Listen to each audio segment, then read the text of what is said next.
Hey guys, good morning.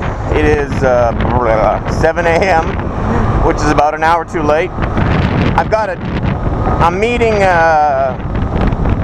they're shooting a TV show for, it's CESAR MILLAN, the dog whisperer guy, and he's shooting a show in Taipei, and I'm taking my dog to the show, and according to Google Maps, okay, I gotta be there in an hour and 15 minutes.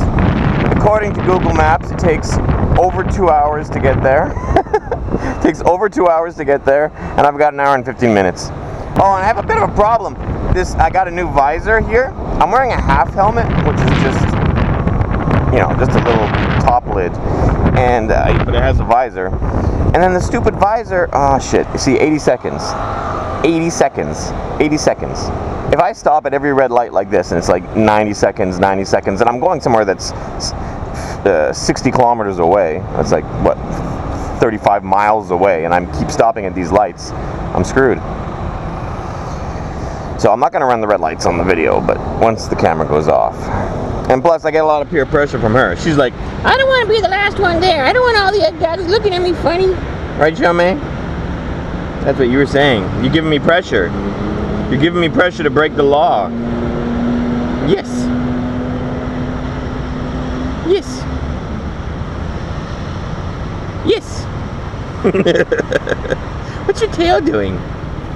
What's that tail doing? What I was saying about the visor was, my visor, I got a new visor, and it's supposed to stop, obviously, when it gets down, and it doesn't. It goes past down, and then it like bends in and touches my face.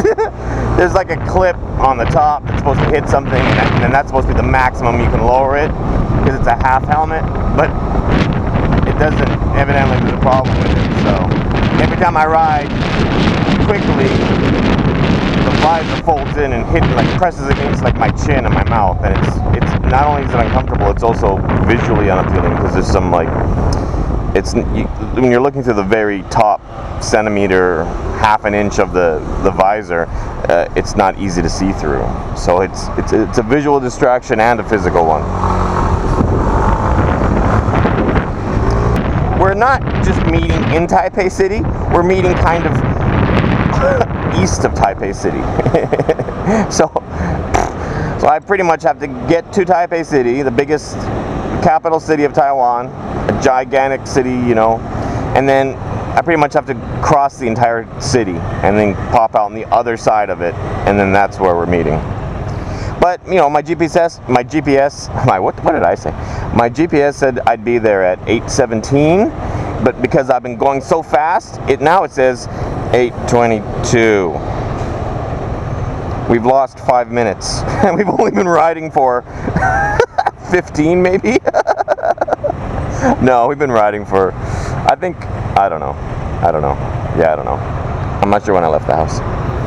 But yeah, no, I stopped for gas. That's why that is. I stopped for gas. If you can check the older video, I was on an empty fuel tank. Alright. Hey guys, my fucking visor, I just pulled it down and it went past the point where it's supposed to stop. So that means, whoa, shit. I did a shoulder check there, which is something I regularly tell my customers do not do. Don't do shoulder checks, because in Taiwan, a shoulder check will make, you have to keep your eyes on the road always. See, in Canada, America, England, whatever, you can shoulder check because you don't ride this close to people. Look how close the people in front of me are, and we're doing, we're doing 60 kilometers an hour.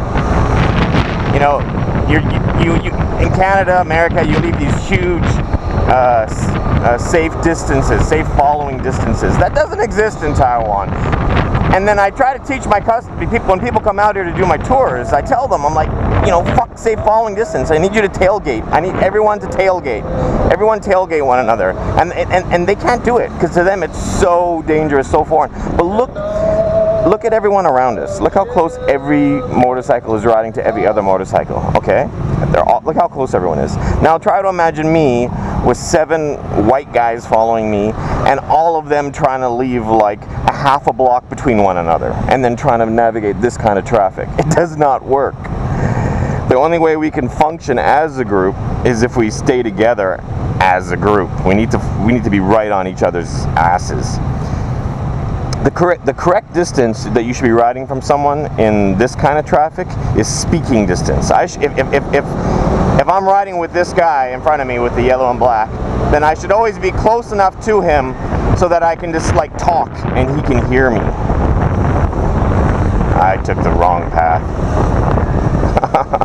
I used to be so good at taking the correct path, and I just took the wrong one. You know what I mean there. I should have kept to the right, but I decided to filter in the middle, which was the slower choice. I have slowed down. I will admit it. I used to. I did you know, when I was not that long ago, a few years back, I did a lap around Taiwan, the entire country, did a lap around it, and at the end of like my whatever, how many days, maybe it was 4 or 5 days, whatever. At the end of that, I thought to myself, hey, wait a minute. During those entire 5 days of riding aggressively around the country, not once did someone pass me. Not once was I riding along and did someone come up and do this. Not once did that happen in 5 days of riding. I'm purposely riding slow just to allow it to happen now. But I've been passed quite a few times today. I'll admit it. I'm riding, well, yeah. But my excuse for that is, for one thing, I'm not familiar with this road. I'm not familiar with this road. I didn't used to be afraid of speeding tickets. I think because I used to, here's a little secret. I don't do this at home.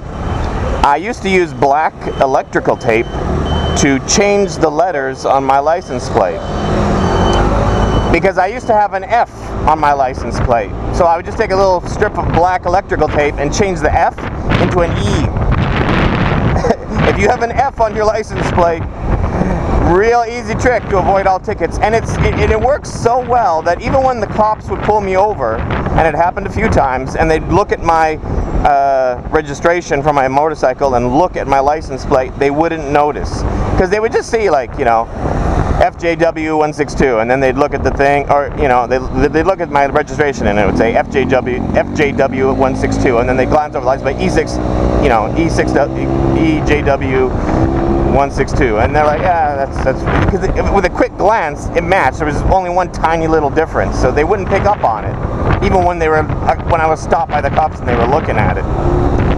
So yeah, so back in the day, I didn't have to worry about speeding tickets, and yeah, when I was doing a lap around the country, I didn't know the roads. I was totally unfamiliar with the roads, but it didn't matter. It didn't matter if it was my first time doing a road. I was still like full throttle all the time.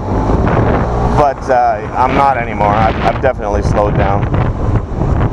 I've also, in the last 30 minutes of riding, I've seen 2 crashes. They didn't visually happen in front of me, but like there was the aftermath, like just, you know, people lying on the road and whatnot. Okay, go keep to the left. This is why I do not ride in Taipei. Like I don't even think we're in Taipei yet. We're just on the way there. And it is rush hour, which is another huge problem with what I'm doing today. But yeah. And like an idiot, I have this awesome, very expensive GPS here, but I forgot my full face helmet has Bluetooth, and I need the Bluetooth to be able to hear what it's saying. And like an idiot, I didn't wear my full face. I'm wearing the half helmet, which has no Bluetooth. So any speed camera warnings I'm missing. I've actually missed a couple of exits because I didn't glance. I had to visually look to check. And I remember this road. This is a nice quick road. It's got a couple of speed cameras on it, but if you've got a little bit of skill, you can go pretty fast on this section of road. Which I don't, but you know, I'll pretend that I do, and then I'll just, yeah.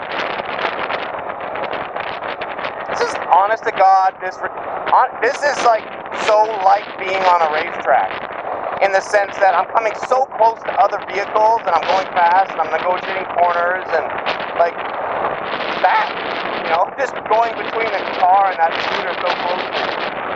I'm having flashbacks to my days when I used to ride on the racetrack all the time, and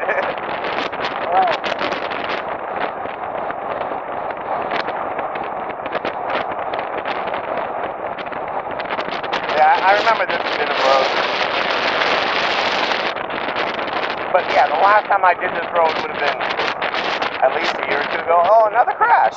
How many freaking crashes are they gonna have? I think third or fourth crash I've seen. Well, I think it was a crash. It might just be giving him a ticket. Odd place to be giving him a ticket.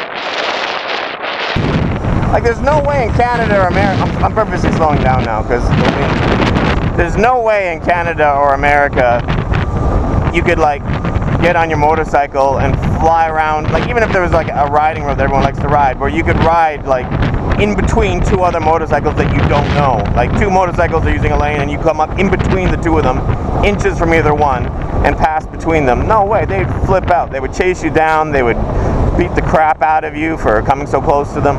But here, it's just the norm, you know? So yeah, there's a little bit more danger, but it's also really, really exciting.